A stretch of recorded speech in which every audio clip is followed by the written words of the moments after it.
pledge allegiance to the flag of the United States of America and to the republic for which it stands, one nation under God, indivisible, with liberty and justice for all. All right, welcome everybody. Marion County Commission meeting Monday, November 10th, 2025. Start off with public forum.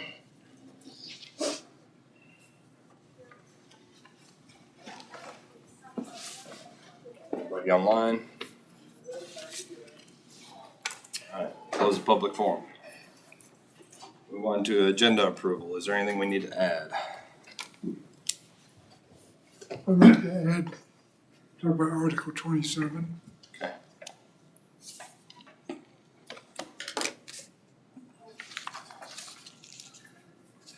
And during the administrative business, I'd like to talk about the EV memo, if we can move that down to attorney-client timeframe. Okay. I don't want to run into Jeffrey and Clint's time. Okay. If we can add that in at the end. And I was just gonna do it on commission comments, but here to there, but I actually email all you that they had a council meeting, and I was gonna talk about it, about trash. So now it's all out in the open. Alrighty, I'll move forward with those things noted as the agenda is approved, and we'll start off with administrative business. Okay, Ashley. we have the minutes of October 27. Everybody had a chance to read the minutes of October 27. Motion to approve. Got a motion I'll second. and a second. Any discussion? All those in favor? Aye. Aye. 5-0.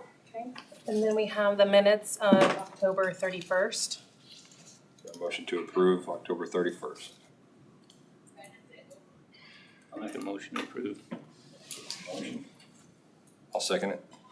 All those in favor? Aye. 5-0.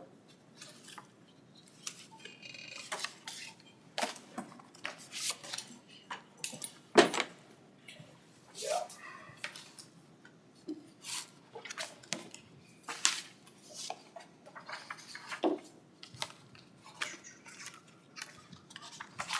The right side of the tab.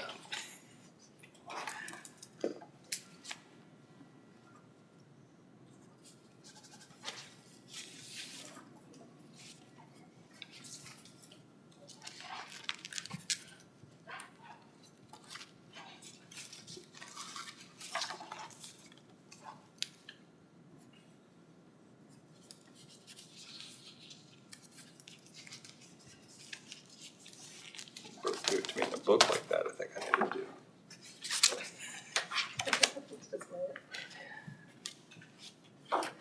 Okay, we have early checks. So we have early checks in the amount of $6,098.49. And then there was a special payroll that was approved effective 11/1 in the amount of $1,783.66 for a total of $7,882.15. I think there's an updated one in the packet. It was. Oh, there is, I'm sorry. I have an old one. So the early checks, $66,145.13 for a total of $67,928.79. That's what I got. Sorry.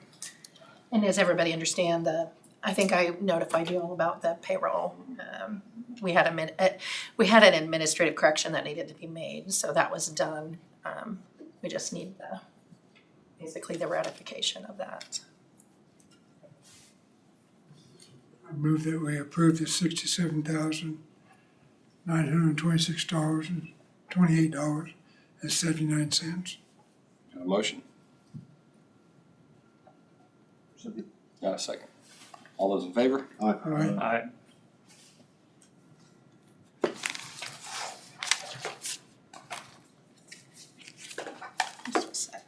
The payroll thing, yeah, I do. In this blue folder. So there are two things for you to sign.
Thank you.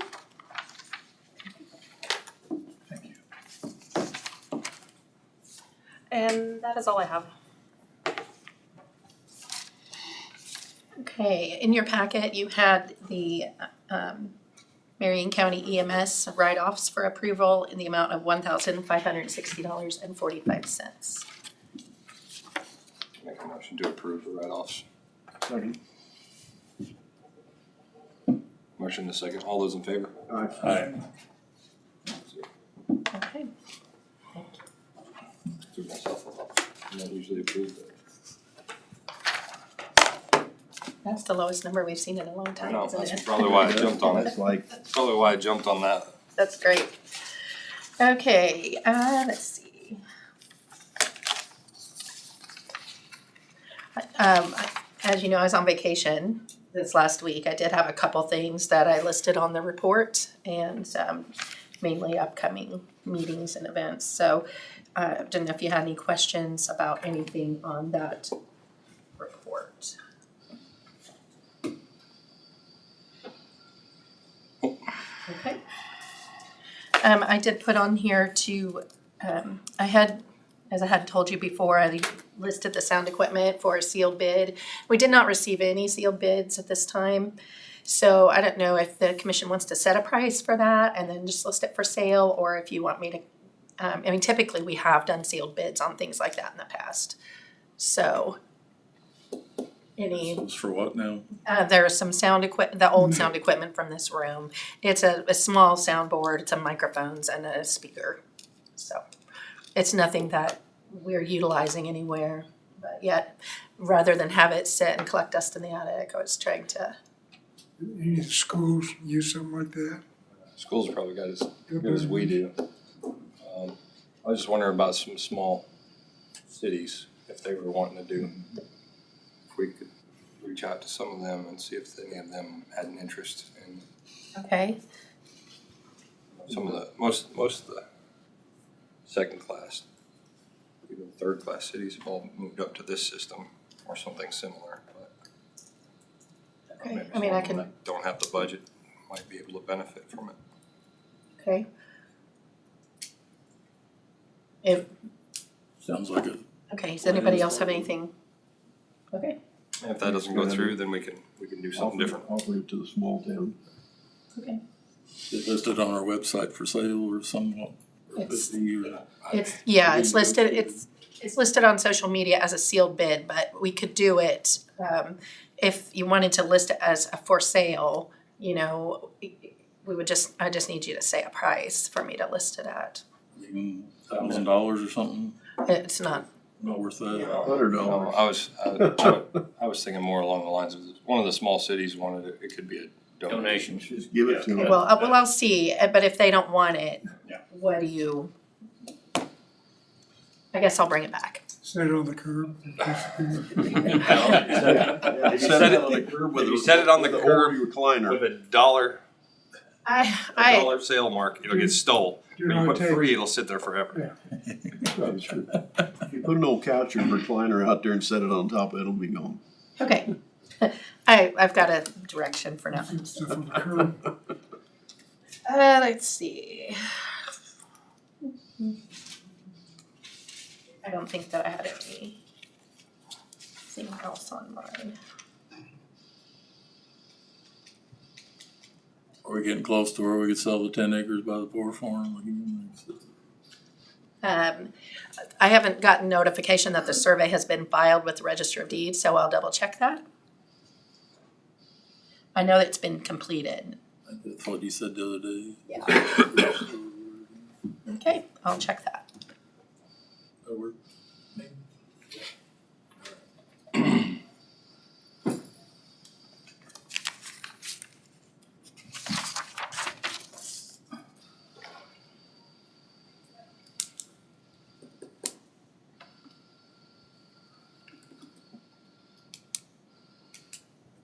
Do you, so the attorney, Mr. Coolman, we're gonna have him on by phone. Mhm. And I would have assumed that, you know, he would probably be available. If I can check with him and see if he's available now, rather than waiting the 4 minutes. Would you like to do that? Okay.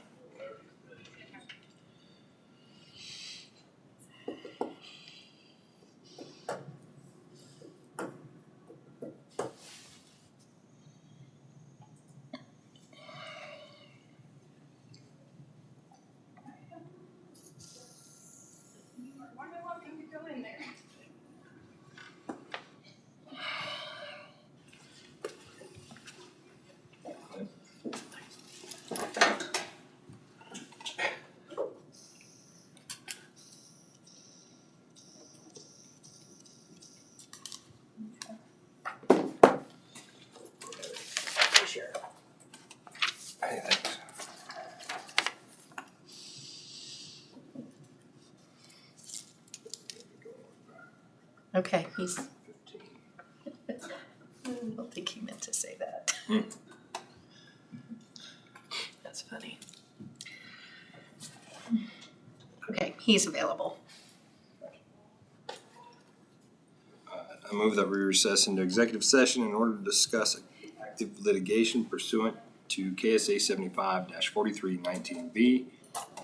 2, consultation with our attorney in matters deemed privileged under attorney-client privilege with the board, Jeffrey Coolman, by phone, Brad and Tina, for 17 minutes until 1 p.m. with open session resumed back in commission chambers following the closed session. Motion and a second. All those in favor? Aye. 5-0.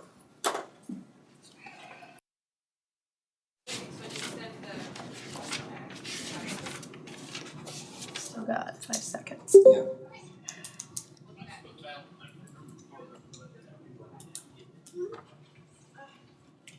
Out of executive session, no decisions made.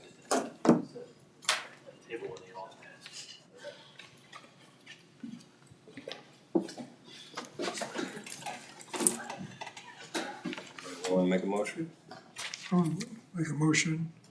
Want to move the approved agreement and mutual release between Roof Herbal and defendant Marion County and authorize the chair to sign. Second. Second. Any other discussion? All those in favor? Aye. 5-0. Another motion. Move to approve an agreement and mutual release between Eric Myers and the defendant, Marion County, and authorize the chairman to sign. I'll second. Any other discussion? All those in favor? Aye. Aye. 5-0.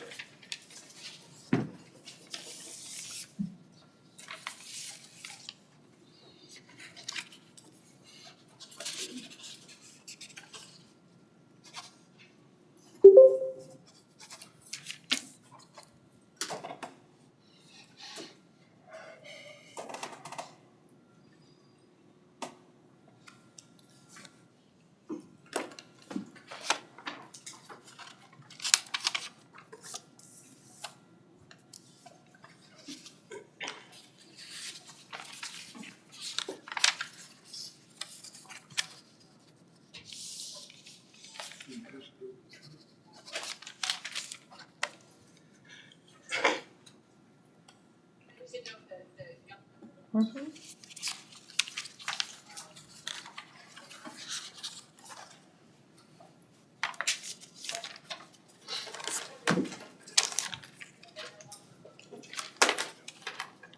the motions. I'll notarize these and then. Ashley can. 1 o'clock. Moving on. Clint. Welcome, Commissioners. Today, oh yeah, Seat in the soft chair. okay. I was gonna say that today we have both the architect and contractor here for discussions. We did coordinate together on options for the commission to consider for the scope of work for kind of get that entry level development on site. For the shop facility and future EMS. I was gonna, I'll step aside and let Cody come up and speak to kind of those values that we see so that the council can be, or the commission can be informed on what those budgetary values would be. Just as a summary, what we looked at was a pre-engineered metal building option, a kind of a pole barn stick-built option, and then another stick-built option with a different foundation system. So we think that those will provide you some empowerment and options on how you might proceed forward, the budgetary values of those, and I'll let you go ahead and speak to that off to the side.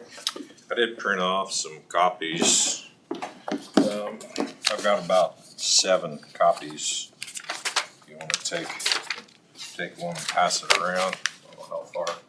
It'll be close. We'll leave one short. I'll take a copy.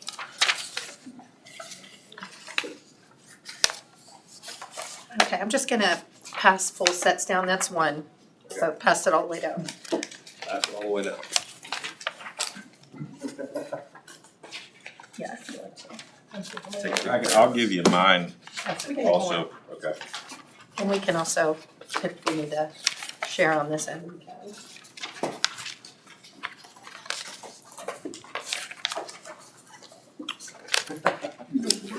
I do anyway. So if you look at my proposal, the front part is all the specifications, generally speaking. The last page you'll see is just a budget estimate of each 3 options. The first option is a pre-engineered metal building, put on a standard grade beam and spot footing foundation system with a 8-inch slab reinforced with number 4 rebar 12 inches on center. You can see the total cost there, and this is this has no build out on the inside. The pre-engineered metal building option will be standard metal building, 4-inch insulation with a liner panel to 8 foot tall all the way around. It'll have the window, it'll have 3 walk doors, and then 4 overhead doors. 3 were 12 by 14 and 1 10 by 10 overhead door. And then it will have, I guesstimated a 400 amp 3-phase service, just secondary from the transformer to the building, pulled up inside the building to a panel. And then you guys would have to take any power from that point on. I stubbed out all of the water and sewer service to sleeve the footing or foundation so that you can connect there and run it in. We figured approximately, and this will be consistent across the board with the plumbing and the site work that we did. The only thing that'll change is the building that sits on the pad. So I allowed 20,000 square foot of rough grade. It appears it's a fairly balanced site. We would want to verify that after some engineering and some more site surveying has been done, but I've guesstimated approximately 20,000 square foot of rough grading, and that'll get you the north drive, and then it'll get you the front side of the building paved, a rock pave, and then 20 foot behind the building. And then that building is gonna be approximately 50 by 75 foot long, which gets you right to the line of where EMS would start.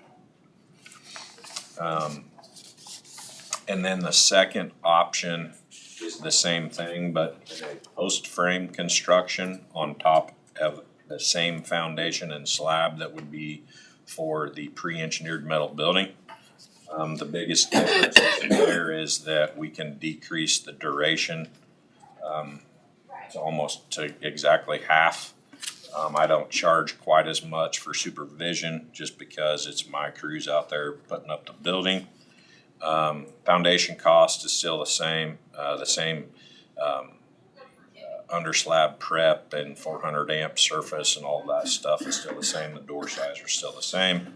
And the third option would be your standard post frame building. Put on precast posts like we did out at the county lake for the building there. And then I do have it fully lined. So it will be full height liner panel on the inside, liner panel across the ceiling. And then I did include spray foam, open cell spray foam insulation in the walls, 5 inches on the roof and walls. And then we'd cover that with liner panel. And then, of course, an 8-inch slab. And then I did figure a frost footing through the overhead door threshold. And any other details? You know, of course, these prices don't include any design, no interior finishes, no electrical or HVAC or anything like that. I did under mechanical, electrical, plumbing. I did give you some approximate line items if you wanted to add a trench drain per linear foot, approximate value of a precast sand oil separator, which we would need if we go to add some trench drains, because we'll need to put that between your trench drains and your septic system. I gave approximate value for a septic system with a leach field, and then I did give an ad for each to include a approximate value for like a high bay LED fixture switched, just to give you some light on the property if you needed it. I didn't know what all you wanted me to try to get in and not get in there, so I just kind of gave you some options. Any questions on that? I know that was quick and fast, but if you read into the details, it'll explain exactly what I just talked about.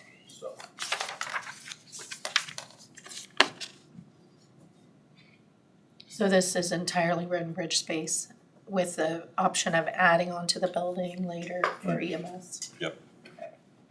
I stopped at the EMS line, so with everything, we made it to where it's expandable in the future. What's the percentage fee at the end cover? Just our overhead and profit, kind of on it's proposed like a cost plus basis, similar to what we did for like the health department project. And that's what I would propose, is just a cost plus situation. Question I got is on these overhead doors, is 12 foot wide enough? I think it's wide enough to get your equipment in and out. It might be a little bit tight for a motor grader, but it should be good. And of course, to go to a 14 by 14 would be better. Just know in my shop, we have a 12 on one side and a 20 on the other side, which will allow us to even park something in between the two main items that are in there, but it takes that 20-foot door on one of them to get past, if you see what I'm saying. Yeah. So that's my deal, is whether we would make one of them at least a 20 as opposed to 240. Yeah, the cost of your door goes up significantly once you get past 16. And I'm gonna tell you, a 14 by 20 wide is probably at least double what one of the larger doors in here would cost a 20-foot wide, 14-foot tall door is probably somewhere in the neighborhood of 12,000 just by itself. I know what they was for 99, but I don't. Right, so you would add about, I wanna say those doors are probably in the neighborhood of 6,000 a piece, 5,000 a piece. Yeah, I think they're closer to 5,000. So you would add probably another $7,500 to go to that larger door. Then I would think we would just need one on one end, not on both ends. Sure. But it would allow us to park another Yeah, but piece of equipment right, just to in give you between a the two perspective. motivators, I think would be something I would suggest looking at. And that's, We have to make sure he gets a snow plow in. Somebody measures the blade on those. only about 14 foot or 12. I just think one door ought to be a 20 as opposed to any other. If you. Just for that option to be able to get another piece of equipment. Absolutely, yes, you can certainly do that, you can certainly have a wider door in there, that wouldn't be an issue by any means at all. We wanted to at least show like that minimum requirement. So I think it's a great idea, the wider the doors you have, the greater flexibility you have in the future for equipment and staging and things like that, so it's a great idea to maintain that. I do know the intent is to have that one drive-through component in there, having that back end door at least, you know, whether it modifies up to a 14 would wide would be perfectly fine. I don't think they all need to be 20s, but one would be nice, just accessing a piece of equipment in between them. With a big ice storm or something, not knowing what would be down there. Right. And want it out of the weather for the night, or not that you'd use it every day, but I think it would come handy at certain points, just knowing how mine is set up. Cause I can get my loader in between the two feed trucks or whatever else we got in. But it takes that 20-foot door. Yeah, I don't see that as an issue with that adjustment.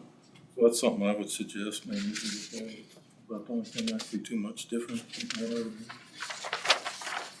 Anybody else got any thoughts? Just wanna digest it for a while? Kind of like the idea of the, not much more to go with this iron building. That we know will last longer than we will.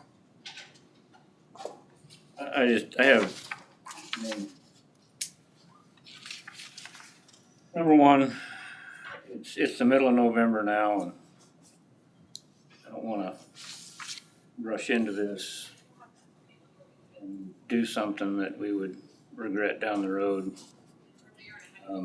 I'd like to see us, I think the current, if I understand right, Brad, the current facility in Peabody, we had a $15,000 option to either pay them and we keep that building or transfer that building to the.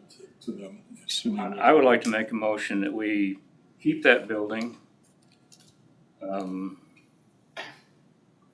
Give us some time to come up with the funding with this and build it right the first time, rather than jump into it. And then once we get that done, then we can put that piece of property on the market and sell it outright. So I would like to make that motion right now. I'll second that. And last time I talked to them, they're very receptive to that, so I think we could make that happen. Motion in a second. Any other discussion? And we can keep it for a year. Well, whatever it takes to do this, whatever it takes to do this right. Yeah, I agree with you. Okay. All those in favor? Aye. 5-0. I'll communicate that to them. If we can get that, that way we can, hate to drag this out. It's not my money that we're spending, and I wanna make sure that we're doing, number one, we don't have the money to do it right now anyway, so. But that'd give us some time to. Just some food for thought. The pre-engineered metal building will be, once we decide and figure out the layout and Clint can run his traps, you're looking at around 12-week lead time to get that building on site. And then with the post-frame construction, after we get the floor plan nailed down, you're 2 to 4 weeks lead time to get materials on site. So, just so you know. Well, it's not ideal, but been on enough job sites to see it. Pre-engineered metal building ordered in, set on site. I've seen it as long as like 9 months before sitting there. I mean, I know that's not ideal, but sometimes when you're trying to move forward and not let costs increase, and you can afford that, how bad is that a move? To go ahead and order the materials. Order the building and have it sit. You know, as long as we can, get it into a location that, and get it protected well. Cause you know, if you let metal panels sit outside over time, it can cause some wear and damage to them with the Water sitting on water, or Ryan. snow or ice. But if we can get it in a good solid location that, it's not gonna sit in water or snow or stuff like that and then get it protected well, there's no reason why you can't order it ahead of time and let it sit there and wait. Because food for thought. I'm not trying to pull that. metal building prices don't ever go down. I know. They're always going up. That's the reason why. The 20 years that I've been doing this, I've never seen the metal building prices go down. They're not gonna go down, especially with the way things are right now. There's no illegal. Yeah, you'll take another increase to a certain degree after the first of the year. And then they'll have multiple price increases throughout the following next year, so. Question I'd like to know is, we put Galvalume tin on our roof, which 6 months later it had a devastating hailstorm on it. But that has never deflected I mean, we didn't remove it, replace it, but it hasn't chipped or rusted. And they say you can get that painted now maybe, or in colors? Yeah, so Galvalume, as far as colors is concerned, is the least expensive color choice, if you will. And then from there it just goes up. You'll have a standard color selection and then more of a non-standard color selection. That'll be in the year 27, and it was 6 months after we built it, and there's no rust or anything. I mean, it was that durable to a very devastating hailstorm, which I think in longevity, Well, that and if that can be in a color, thickness. is one thing. It just was something that we have experienced that we didn't replace it due. If it'd been colored tin, I think we'd replaced it, even though the building was 6 months old. Didn't have to disturb the insulation or anything. Just a thought I had, if that's what we would use on the roof, or if that's any difference in pricing or right now. availability. Yeah, it's just because of the budgetary nature, you probably can choose whatever you want to at this stage. Very little to none cost impact at this stage. But that's what I'd recommend to put on, and maybe just from my own experience with mine.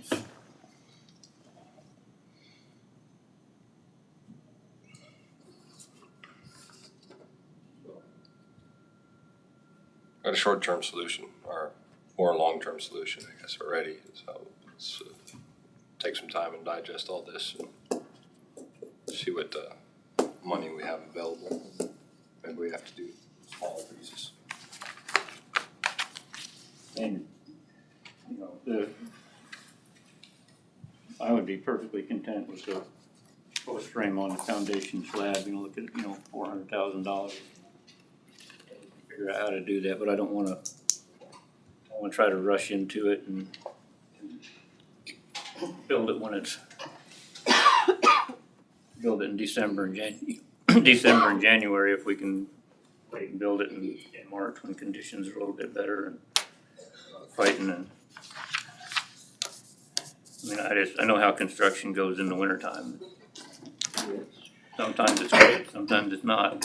Yeah, getting the building part up is not an issue in the winter conditions. It's getting the foundation. That's what I say. Site work would be the biggest issue. Site work is The biggest. debacle. We can do, for the most part, all the dirt work, the pad and everything in inclement weather, but once we get into freezing conditions, We're limited to what days we can work there. It's gotta be, typically 40 degrees and rising when we pour concrete. And to work efficiently, so whether it's for your benefit or anybody else's. Have a decision by December 8th, which way we're going. That'd give us 2 or 3 weeks to talk about it. If we need to order something before the first year, we could for the price increase. Yeah, let's bring the topic back up at least, because if there's a Yeah. price increase, we need to at least order some packages, if we're gonna go that route. Yes. We could order 10, no matter what we build. Yeah, and just know that, once, if you do order a pre-engineered metal building, you go that route, and we, buy the building and let it sit for however long that takes, you're locking in that floor plan then. Yeah, there's not gonna be adjustment to your floor plan. That's what we need, because we have way too many chiefs and enough Indians. The way we have the scope of work set up, we do have just a 6-week design period to get the documents in place so that the DNF could move forward at that point, and then that would kind of start that clock. So just keep that in mind. About a month and a half to get those documents in place, so then we can move forward. The document for the building can be purchased within that time frame. You didn't have to wait till the end of that time frame. But I just wanted you to be aware of the scoping to get those documents in place so that they can run. Right, and you just build your stuff around our anchor bolt plan. Yeah, essentially correct. Doesn't work that way, I didn't think it ever worked that way. We make it happen. Yeah, I know, What you got gun, I know. what you got gun torches for? I just don't like the bolts in the wrong place. That's awful. Yeah. Alright. Any other? Alright, you said what, December? December 8th. We have to Just at least bring it up, try put to it back on the agenda, make a decision. to have a discussion. That would give them till the middle of January to get their act together. That'd be perfect. We'd be happy to come back on the 8th and just be present to answer any questions you might have at that time, to hear your direction, council. Better make sure you got funding in place before you. I know. Start your name to all this We stuff. don't need Yeah, you that- guys, we need to maintain a, That's what I was wanting to buy. I was wanting to buy some time is figure out what. Don't take that the wrong way at all. So I think that December 8th meeting, you we appreciate You you. wouldn't have to come. That's fine. Yeah. If you need us, let us know. Hate to be rude, but Alrighty. I appreciate all this. This helps break everything down. thanks for all your hard work. Yeah, if there's something. Such a lousy neighbor. I'm gonna say your guesstimate on that last line ain't too bad. Yeah, that's fine. Good.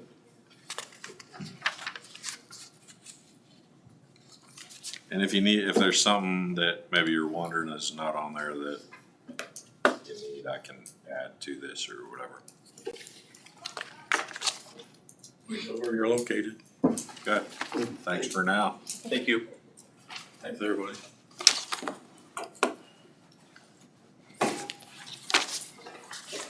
See ya. Promise won't drag you up here for no reason again.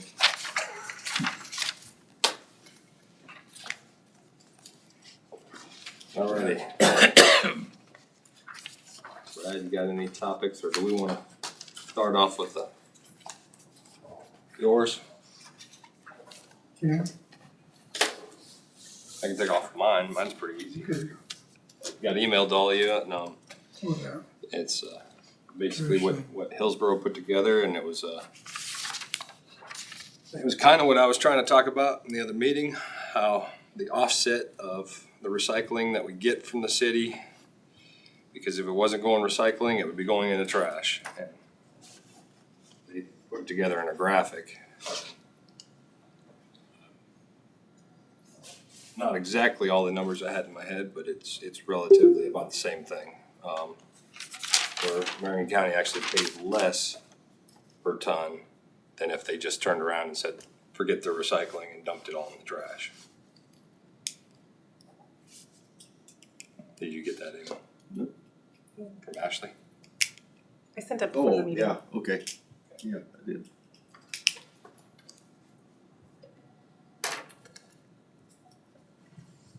They asked if they needed to be here today, and I said, no, I think this graphic is pretty well lays it out.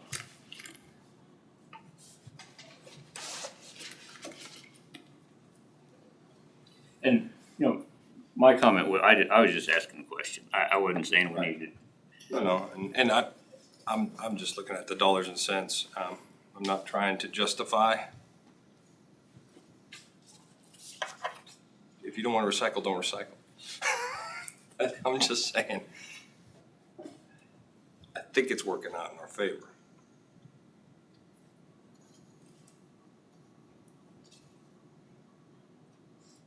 That's all I had.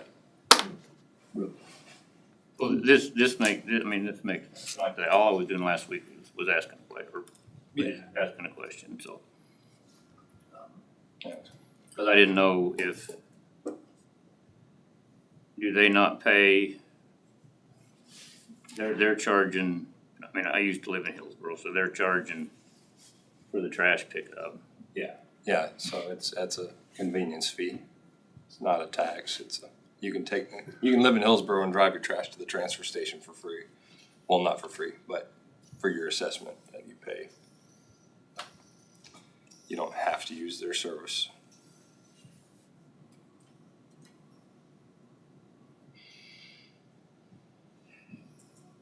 Clear and air there.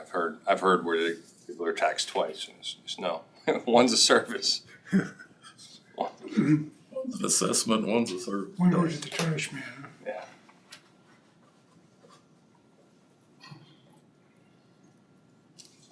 Anyway, We're not gonna drop the ball on them, cause they're not gonna stop recycling. They got too much money invested. So we're leaving it as is what we're saying. that's what I would like to do, but it's up to this board really. So Is it not, if it's not costing us money, then might as well leave it alone.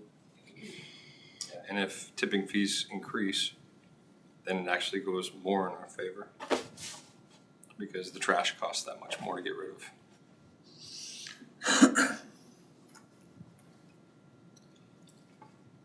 At what point would the recycling fees go up? Cause they're gonna go up. That changes it, yeah. As long as, if they go up together, it's where it's at. If one goes up versus the other, then that's where you need to look at it again. Find a use for the recycling. And go down there. There's some good recycling uses. I've seen what they dump in the recycling bins in Hillsborough. And I can tell you that a lot of what goes in there is not recyclable. But that's just, We don't put any plastic bottles in ours. I mean, at home, shop's a little harder to, I don't know what the guys are dumping in there.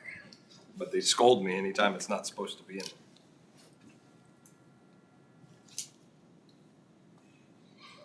Anyway, next item. It doesn't require any action, we're not gonna do anything, so. I would like to make a motion to take the Article 27 that we used for Sunflower and then Commissioner Dirk's red line deal and send it to the lawyer for the planning and zoning for him to check it. He hadn't seen the red line version that we have. And then use to make sure the wording is right and if they can be combined or something's wrong before it goes to the committee. So that way the committee won't have to get it and send it back. No, It might speed up the process. I was actually at that, I'm making a motion, I'm talking right now. Okay. I'm not making, it's discussion. Okay. Oh, okay, then you're making a We wanna motion. I make a wasn't quite motion sure for it? what you was making a motion on. No, it's whatever, however you wanna handle this. I can make a motion, No, I'm, if it isn't a motion, I'd like to chime in. okay, go ahead. I was at one of the few times I've been at the planning and zoning meeting, and I distinctly remember Russ Iwi talking about sending it back to the board's, attorney, or, counsel. Consultant, yeah. So I do know that he's seen it. I don't know how much he retained from it. I can't, I'm not in his head, so I don't know. With the board But head? I do know that he did make the recommendation that they send it back to our council. So I just didn't want to Yeah. make a motion with, that something's already been done before. But our council did not incorporate the red line into it. Isn't that right? What I did was review it to make sure that globally, it's not illegal to do per se. That was a big concern from planning and zoning, and it's not. I came back with that. Then it got referred back to planning and zoning, as I understand, is where it's at now, for the final revisions and incorporation of any requested or suggested change. And I'd also like to include Orsted's legal counsel in it. Why would we do that? To see if there's any verbiage that, I mean, this is a county article, it's not a Orsted. we deal with leases. Well, if you're gonna do then you're gonna have to include Diamond Vista. The whole 9 yards. We don't have a motion on the table, right? No. Okay. Our comprehensive plan, which I don't know how many of you have read this. I haven't read the whole thing, but I've read quite a bit of it. And the one thing it does say about wind is the county, not Orsted, not NL, the county retains final acceptance decisions through the zoning process with a conditional use. That means, in my opinion, that we alone have the authority to develop planning and zoning regulations. The buck stops here. The buck stops here. Which is correct.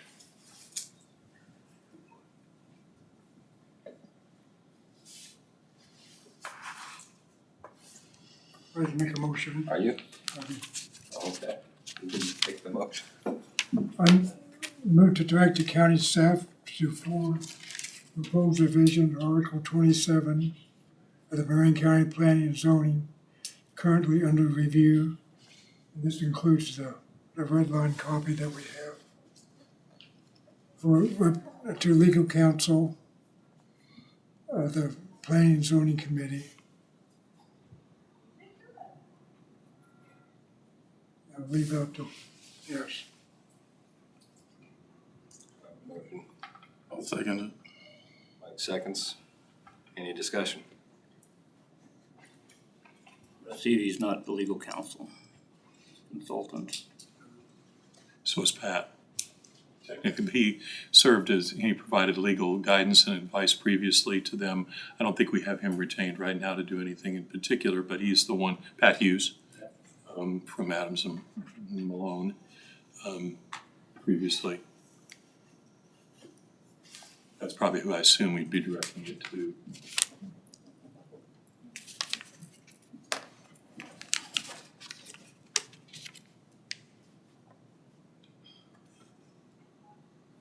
There's a motion and a second. Is this, oh, we're done with discussion? No, I mean, is- please. I mean, is this just to review where we're at right now, or I'll what? make sure it's legal, I mean, we take out whole paragraphs and add new paragraphs in. Is this legal in the wind industry? But you've reviewed it. Brad's already done that. I mean, Our council has already done that. The spelling's right. I mean, All right, there's a motion and a second on the floor. All those in favor? All those opposed? Aye. all right. Okay. Next item. So I'd asked for some clarification of what we're actually getting from Russ Evie. He sent this memo, and I just have a couple questions. Do you want me to have him come? You can talk with him about it, or you just wanna raise the question? No, because they're not really pertain to him. Okay, And it's kind of how we do business okay. with him. So one statement he makes is often these calls are quick to address, a lot of times they lead to need for additional study or adjustments to our regulations. And I'm questioning how those adjustments are made. I know in talking with a couple of the planning and zoning board members, and I don't know if anything's been changed this year, but at times they just get a page, say, pull out page 27 and put this page in because we made changes. And I personally, I think that any changes or adjustments to those regulations should be coming through this board for review, and I haven't seen that in my tenure, so I don't know that anything's been done this year, but my question is, how is that done? So, the few times that I've had it, it is basically it's a stack. That We've gets, only got it a couple times. yeah, it's only been a couple times, but there's a stack that comes to us that we need to put into our binder. And it's a data dump all at once, but And my question is, shouldn't we have some say in what those adjustments are? I mean, they are writing regulations for the county, and we are the governing body of that county, so do we have a chance to review those and Go ahead. So the process is, whenever there are going to be any text amendments, those are required to be noticed. So they will put a newspaper, ad in the paper or a public notice. They'll hold a public hearing. Those do come to the board. They have to be approved by the board, and then there's a resolution with them attached that's published. And then, so I think that what they don't always do is every time that that's done, they don't always give you the updated pages right away. But that is the process Right. of, so this board does have, that's all I would just yeah, want to clear up. Okay. yes. The next statement he makes in here, is, I'm just gonna go ahead and read the whole paragraph. The board adopted a moratorium on renewable energy systems in October 24 with a directive to staff to research and address questions regarding the acceptability of these land uses, to develop a study on renewable energy systems within the southwest quadrant of Marion County. The bulk of this work for the study began in January with a draft report issued in March. The issue was discussed during the May 25 Planning Commission meeting, when it was determined that the county councilor needed to provide an assessment of potential conflicts with a prior agreement between the county and the wind farm operator. And I was at that meeting, and I don't recall that bringing that up. I know Sharon has made that comment a couple times, but never been specific. So I guess my question, Brad, is, has that been given to you? Not that part of it. What I just understood what you read correctly. I didn't reconcile it with the actual existing operating agreement that we have in place. I reconciled it against the existing law. Right. The proposed changes and everything that was done, I was looking at it globally from the perspective of, is any of this just bright line, not legal? And that's what I rendered an opinion on. Okay, Then it goes back to them for revision based upon the requested or suggested changes. okay. No one from either Anel or Orsted, to the best of my knowledge, have looked at it as opposed to the agreement that they entered into, so that, you know, if they want to come in and raise, so, nor have they raised any issue that I know of about, currently, about inconsistency between those proposed changes and what their agreement is. Doesn't mean they couldn't later on, but not to date. I just know Sharon has made that comment. And I know what it's about. I mean, I know what the statement in there is. And I don't know that we have time or want to go through that today, but it's, to me, it's pretty cut and dry that there's no conflict with us changing these, but,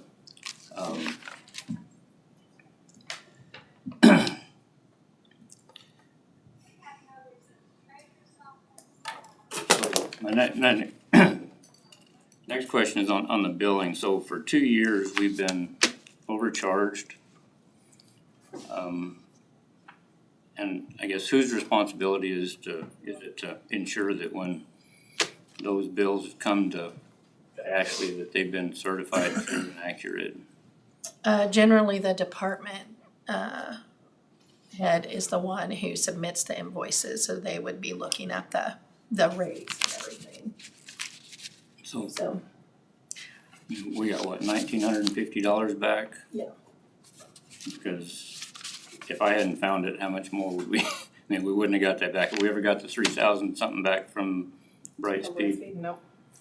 I mean, that's taxpayer money. And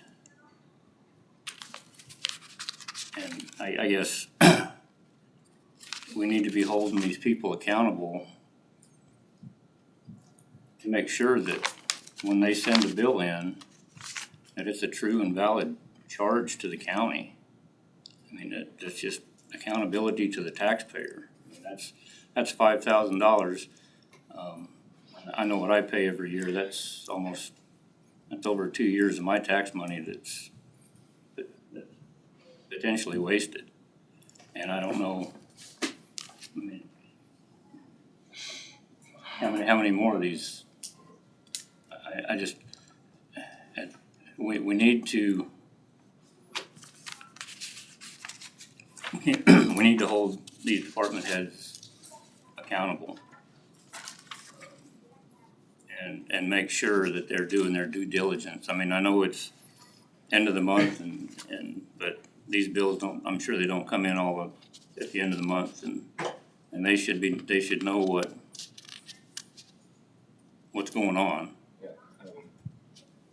They're closer to the vest on it, so I mean, they're the ones that are gonna know for services rendered, so. Unless you've got an internal auditor, you're depending on your county department heads, and, you know, if they're willing to certify that that's a true and correct figure, I don't know, you know, how else you're gonna do it without an internal audit function within the whole system. All he's asking for is just more accountability. Well, yeah, I know that, but you know, you get into the bigger entities, way bigger than us, they all have internal audit. Mm-hmm. You know, if we had internal audit, we'd be looking at another department, Right. basically. That's why you better have a lot of trust in your department heads that they can certify that those are correct figures. It's just, So this company raised their billing fees, but they did not execute a new agreement with us at the time. So it was just an across-the-board raise in their fees, and so that's probably why it wasn't caught, so. I think what I'm taking away from what Clark is saying is, hey, all right, so we recognize there's some slipping through the cracks. Can we tighten up the ship? Yeah, that's all I'm asking. is tighten up the ship. That's what I was getting as well. And this brings up another point. You know, everybody should go through Tina to the legal counsels. She can control how much business we ask them, how many opinions they have. So, Isn't that right? I mean, So when, well, okay,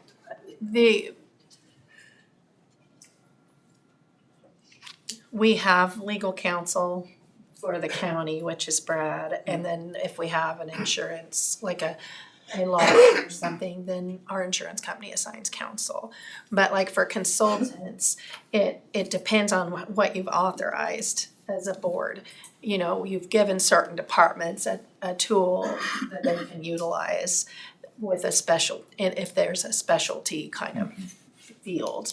And it wouldn't be really, I don't feel it would be appropriate for me, because I'm not a subject matter expert on every single thing that is happening in the county, to micromanage the use of that. I'm certainly willing to step into that role if you say that I need to do some approvals.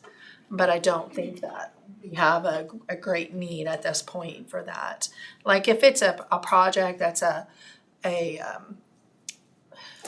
if it's, I do like if we have an issue that needs to go to Brad, if it comes through me, because just to stay in the loop on that and keep track and make sure that we have progress where we need to.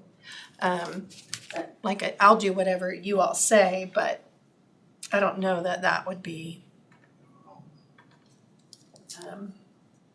I mean, I don't know. Yeah, I'm not sure if I understand what you mean. We don't have that many consultants, but Right. we don't have any outside lawyers right now. Right. Well, other than like Jeff Kilman and active litigation of those types. And those typically I Go do through get KK. involved with, and I'm aware of those. So when they affect the county as a whole. I don't know if, did I answer? So this situation isn't something that the clerk's office would have caught. Well, I mean, No. if they Everybody- happen to pay attention to like and see that an amount went up, but it's typically not, they're not gonna know. Yeah. All department heads sign off on invoices that come to us and they should be ready to pay. If there are questions on something, we do ask the question, or if something looks out of place, we do ask, but It comes to the those $20,000. bills should be coming and ready to be paid. Right.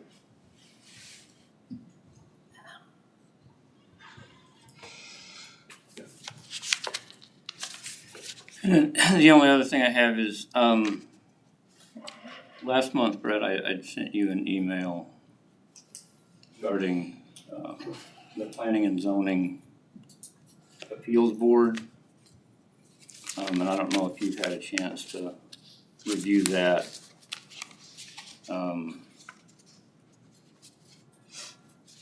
Have you had a chance to review that, or? Yes, still in a little bit of process, because I had a couple of inquiries about what had transpired in terms of how that was comprised. And I should probably have an answer for you next week. Okay. I can report back then. All right.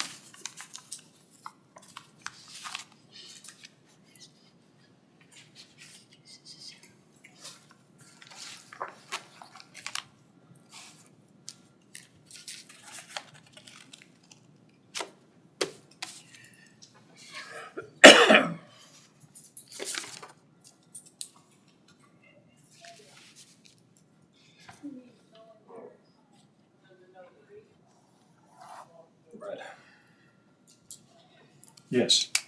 sorry, I'm kind of eating up all your time here. No, it's okay. There's no end time on here. I know. We have Brad till midnight. Five, Keep him six. here as long It as says November 10, so we have till midnight. 11:59 p.m. Just, I'll be back meeting time. I need a very short executive session. Okay. Attorney-client privilege litigation.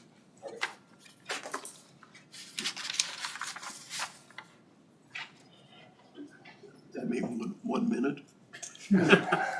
We go gonna do I always anything. pause We because don't I do never anything know. in 1 minute. I would, what I will say is 5, you choose to do whatever you think it needs to be. Do you need me, oh, you got it, Jonah? Struggle here, I'm gonna try. Potential? This is Active. actual litigation.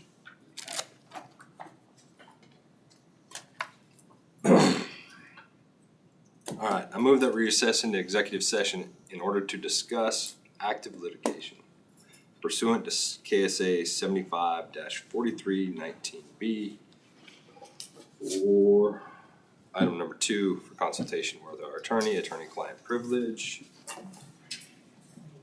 with the board, Brad, and Tina, for 10 minutes until 2:02 PM with open session to resume back in commission chambers following the closed session.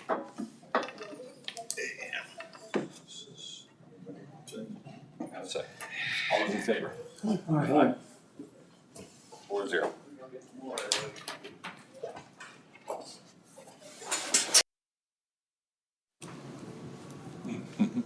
Okay.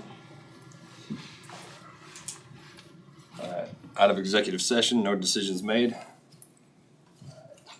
Down to commission comments. I think everybody kind of did that a minute ago, but if there is any more, let's. Here we go. On behalf of one of our longtime employees in Road and Bridge, Dave Silverhorn's facing another round of Hey, no, self-help. that's personal, we can't. We have to be careful about, we can't share certain information openly. Personnel. It's just that I'd like to keep them in our thoughts and prayers in the future. Okay, Okay. that's fine. That's why with that moment of silence, whatever we want to do, if that's appropriate. And wish him the best and a good dedicated employee.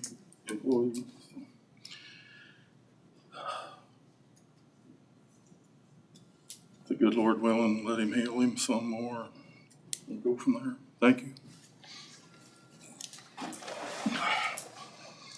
It's just delicate, Mike, we gotta make sure we're careful. All right, any other?